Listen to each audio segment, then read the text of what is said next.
këta palacho. Këta janë palacho. Këta nuk janë protestus. Këta janë palacho. Tani këta palachot do duhet që ne t'i kthehemi ashtu siç këta janë. Na quajmë palacho sepse protestojmë, sepse po kërkojmë të drejtat tona, sepse nuk pranojmë të heshtim përballë këtyre padrejtësive. Po, sipas jush, jemi palacho. Jemi palacho sepse kërkojmë një jetë më të mirë, institucione që të punojnë për qytetarët ashtu siç duhet dhe jo me fryrje dhe ofendime.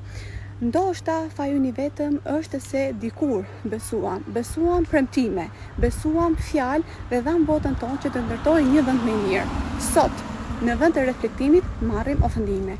Por, një gjë duhet të kuptoni. Protesta është e drejtë e kushtetuese. Pra, të protestosh nuk është turp. Turp është të nënçmosh qytetarët që të kanë zgjedhur ose që të përfaqësojnë. Nëse për ju qytetarët që kërkojnë të drejtat e tyre janë palacho, atëherë çfarë është kjo që ti përfaqësuese publike që zgjedh ti ofendosh qytetarët në vend që ti dëgjosh?